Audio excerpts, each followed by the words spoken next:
Selamat sore dan salam sejahtera untuk kita semua. Tadi gelar-gelar yang disebutkan dan profesi saya itu tidak ada hubungannya dengan materi yang akan saya sampaikan. Pertama-tama saya ingin mengucapkan terima kasih kepada panitia webinar ini yang telah memberikan kesempatan kepada saya memperkenalkan bioenergy power dalam forum webinar ini. Bapak, Ibu, dan saudara-saudara peserta webinar yang saya hormati, dalam 15 menit ke depan, saya akan menjelaskan mengenai bioenergy power terkait dengan filosofi, teknik pelaksanaan, dan manfaatnya. Bioenergy power atau BEP adalah perpaduan antara olah nafas dan olah gerak. BEP ini dikembangkan oleh almarhum Dr. Hari Jawahari Angga pada tahun 2000-an. Pada tahun 2016, BEP mulai disebarluaskan secara intensif dengan ditunjuknya banyak pelatih baru melalui program Training of Trainers atau TOT yang secara berkesinambungan sudah sampai beberapa angkatan. Dan secara kelembagaan BEP juga semakin eksis setelah didirikannya Yayasan BEP Indonesia yang diketuai oleh Ibu Lis Nurul, mungkin hadir dalam forum ini, dan juga para penggiat BEP membentuk komunitas BEPers, Komunitas BEPers Indonesia atau KBI, yang dipimpin oleh Ibu Adi Sasitiware, yang berharap hari ini juga beliau hadir. Jadi saya mengucapkan terima kasih untuk Ibu Lis dan Ibu Adi atas izinnya memperkenalkan BEP dalam webinar ini. BEP juga sudah menjadi anggota FORMI atau Federasi Olahraga Rekreasi Masyarakat seluruh Indonesia. Jadi semboyan BEP ini adalah sehat tanpa obat. Artinya kita berusaha menghindari hal-hal yang sifatnya medis dan tujuan mulianya adalah merajut ulang kesehatan bangsa atau MUKB. Itu yang dilakukan oleh penggiat-penggiat BEP. Filosofi dasarnya adalah manusia itu memiliki kemampuan menyembuhkan dirinya sendiri atau self healing. Inilah yang mungkin menjadi modal kita memerangi COVID-19 yang belum ada obatnya. Karena faktanya banyak orang sakit atau terinfeksi COVID-19 bisa sembuh. Kemudian proses penyembuhan itu sendiri menurut penelitian memerlukan tenaga atau energi. Apakah energi itu? Energi yang dimaksud adalah adenosin trifosfat atau ATP yang dihasilkan dari proses oksidasi di dalam tubuh kita. Mari kita lihat secara ringkas proses pembentukan ATP. Jadi di dalam tubuh kita, kita memiliki oksigen di dalam darah. Oksigen ini akan bertemu dengan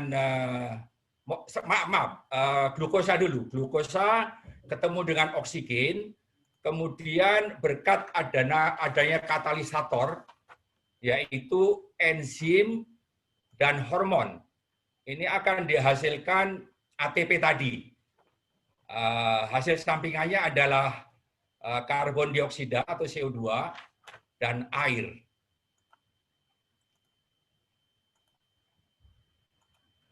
Proses ini terjadi di dalam sel atau tepatnya di dalam mitokondria, di mana proses ini juga dikenal dengan siklus Krebs.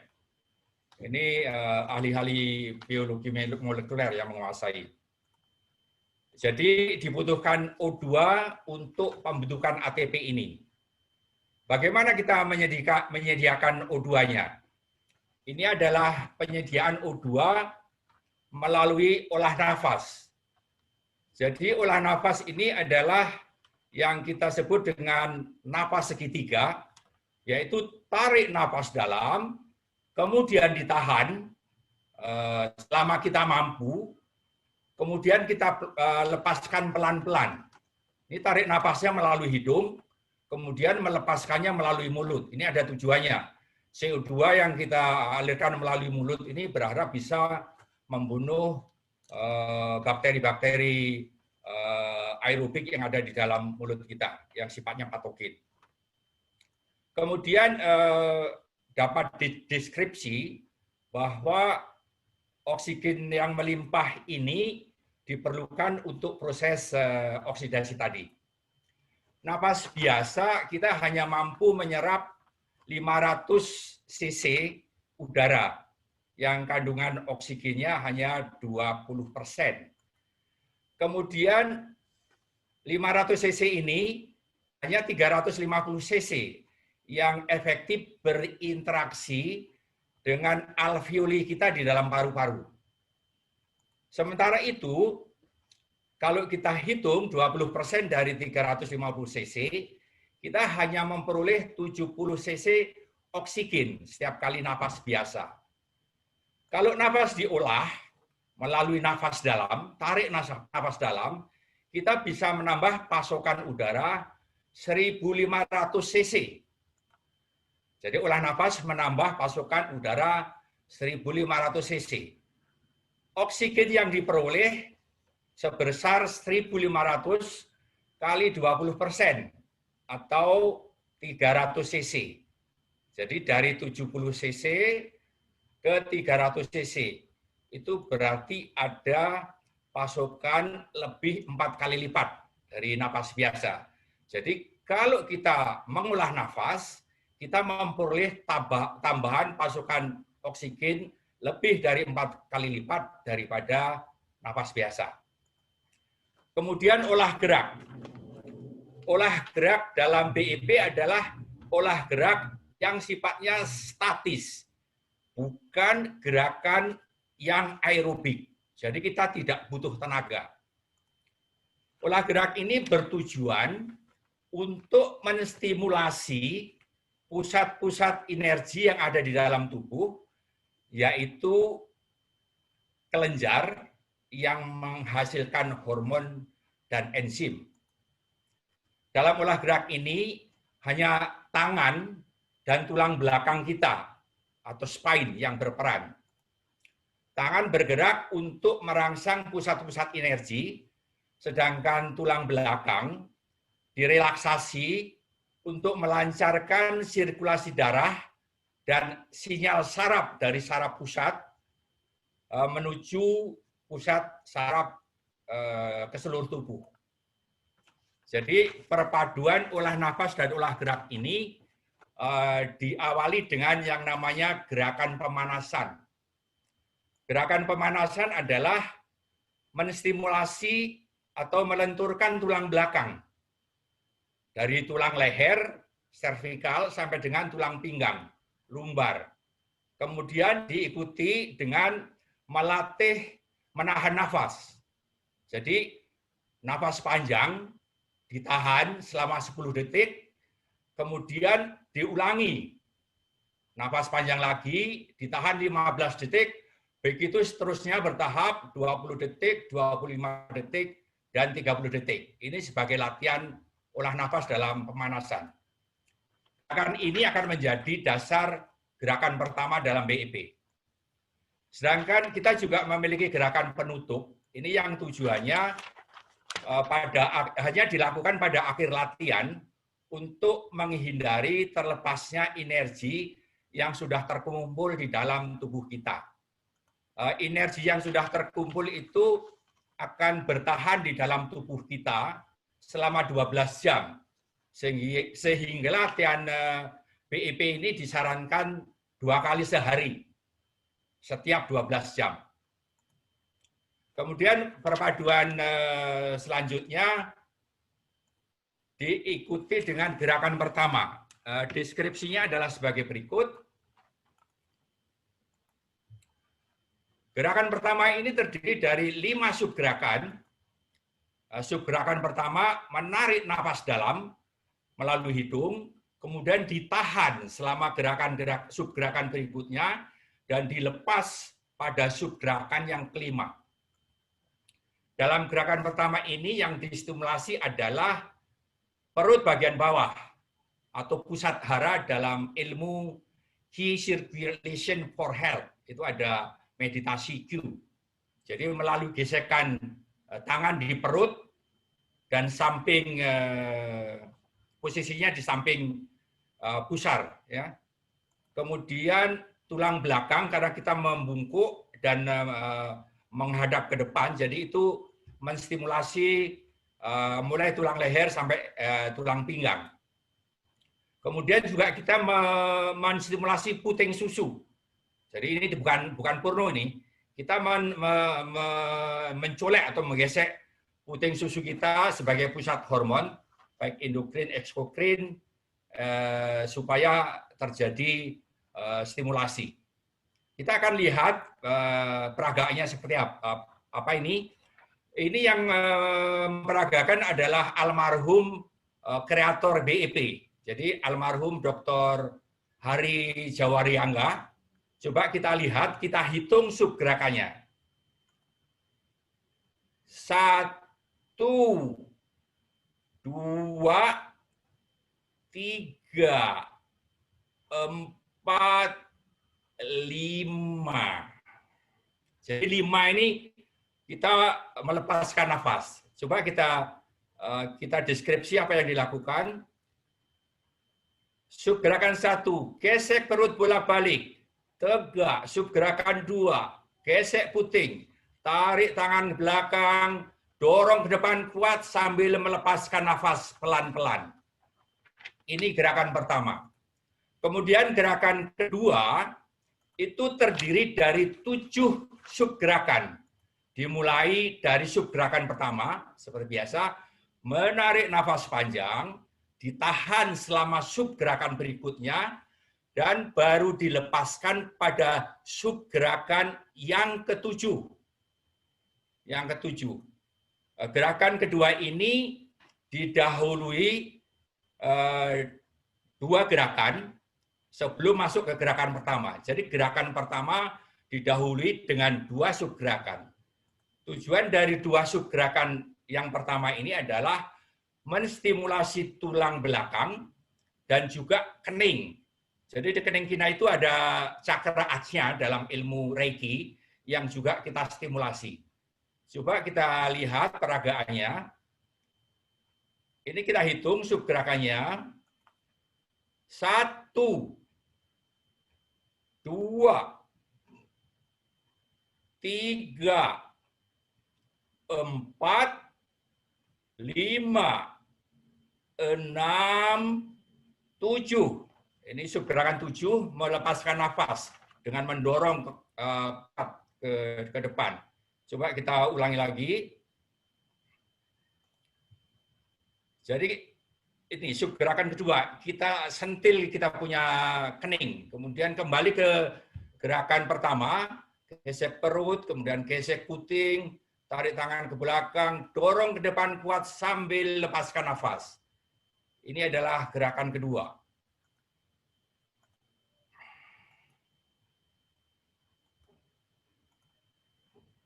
Gerakan ketiga itu terdiri dari 11 subgerakan, jadi cukup panjang ini.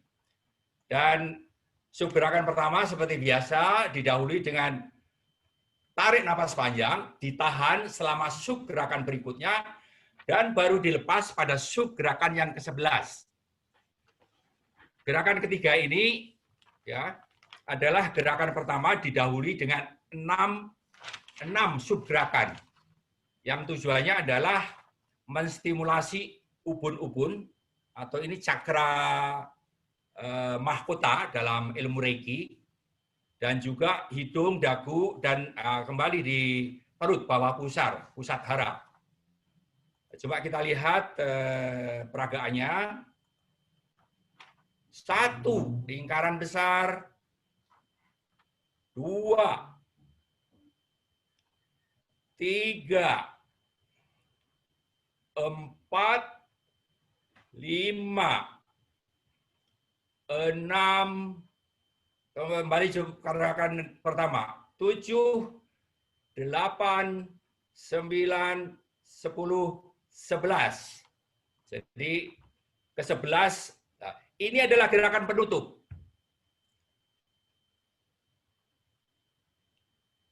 Jadi kita ulangi lagi, kita lihat deskripsinya. Gerakan pertama membuat lingkaran besar, tangan tegang ke depan, kemudian naik ke atas kepala, turun ke perut, naik lagi ke hidung, turun ke bawah lagi, naik ke dagu, kembali gerakan pertama, gesek perutnya bolak-balik, sentuh puting, tarik tangan ke belakang, dorong ke depan kuat sambil melepaskan nafas pelan-pelan. Ini gerakan penutup. Tarik nafas, telungkupkan telapak tangan, dan buang nafas. Nah. Baik, jadi kita lanjutkan. Bagaimana pengaruh olah gerak dan olah nafas ini terhadap hormon dan enzim kita?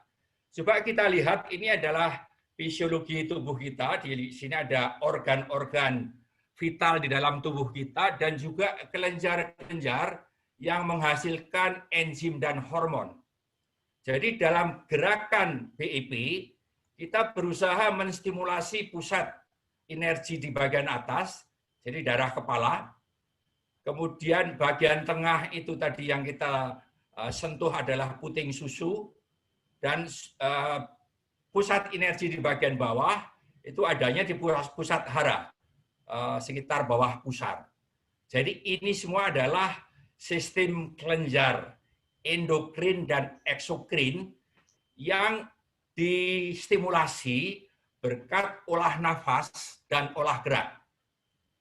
Kemudian apa peran enzim, hormon, dan antibodi? Hari waktunya 5 menit lagi. Baik, cukup.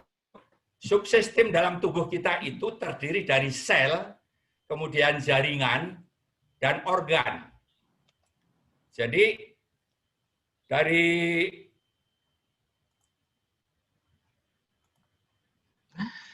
subsistem ini terjadi metabolisme di dalamnya atau respirasi, di mana di sana ada enzim dan hormon yang menjadi katalisator. Kemudian akan terbentuk sel B pada saat ada rangsangan dari antigen dan alergen untuk membentuk plasma dan antibodi. Kalau kondisi ini tidak teratasi, maka tubuh akan membentuk sel T yang akan secara langsung menyerang sel-sel asing, termasuk virus, dan memberi sinyal untuk memproduksi imun sistem yang juga akan menyerang sel-sel asing itu. Dan yang terakhir, kalau sel T tidak berhasil, akan diproduksi yang namanya sel NK atau natural killer cell. Ini adalah sel yang membentuk atau memproduksi zat kimia untuk menghancurkan atau membunuh sel-sel asing dalam tubuh kita, termasuk mungkin COVID-19 yang merupakan sel asing virus di dalam tubuh kita. Dari kondisi yang tadi kita lakukan olah gerak dan olah nafas, kita surplus ATP. Surplus ATP ini akan mendorong terjadinya proses self healing. Ini yang kita perlukan untuk menyembuhkan penyakit-penyakit yang tidak ada obatnya atau belum ada obatnya seperti COVID-19. Kemudian ATP juga membantu proses regenerasi sel untuk menghasilkan sel baru yang lebih sehat dan lebih berkualitas. Ini gambarannya, sel tubuh manusia itu ada 60 triliun lebih. Dan tiap malam itu ada 1 triliun sel yang diperbaharui atau diregenerasi. Kalau kita punya ATP cukup, maka ini akan terjadi sel baru yang berkualitas. Kemudian kita tidak mudah lelah dan tetap terasa bugar. Dan yang terakhir, kekebalan tubuh kita meningkat. Ini yang sangat penting dalam menghadapi COVID-19. Ini slide terakhir, saya akan membandingkan kondisi surplus energi dan defisit energi. Saya membandingkan kegiatan olahraga aerobik dan praktek BEP. Yang pertama, aerobik membutuhkan ATP untuk bergerak. BEP menghasilkan ATP karena prosesnya. Dalam aerobik, oksidasi dipaksakan supaya dihasilkan ATP. Sedangkan dalam BEP terjadi oksidasi yang intensif akibat melimpahnya O2. Kemudian dalam aerobik membutuhkan O2 untuk memastikan terjadinya oksidasi supaya ATP tersedia. Dalam BEP, O2 terus dipasok sehingga akan terus berlangsung oksidasi dan ATP terus bertambah. Kemudian hasil sampingannya sama, CO2 itu nafas yang kita buang, dan air dalam aerobik keringat, dan BEP juga keringat, tapi ditambah dengan urin. Kemudian dampaknya dalam aerobik, tekanan darah meningkat, heart rate atau denyut jantung meningkat, kita merasa lelah, dan kita terengah-engah. Kalau dalam BEP, dampaknya cadangan ATP meningkat, tekanan darah menuju normal, dan denyut jantung itu stabil. Jadi hasil akhirnya, pada akhir olahraga aerobik, biasanya kita defisit ATP. Kenapa kita terus merasa tersengal-sengal dan keringat itu tidak berhenti, terus mengucur. Itu menandakan terus terjadinya proses pembentukan ATP, karena ATP terus dibutuhkan. Sedangkan dalam BEP, pada akhir latihan, itu terjadi surplus ATP. Sehingga walaupun kita berkeringat, biasanya keringat langsung berhenti. Dan kita tidak merasa terengah-engah, kita merasa segar bugar. Itulah kira-kira surplus ATP akan mampu meningkatkan daya tahan tubuh kita dan mampu memerangi COVID-19. Jadi itulah kenapa bioenergy power ini dimasukkan dalam agenda COVID-19 pandemi. Terima kasih. Salam sehat. BEP sehat. Terima kasih banyak Pak Hari Itono.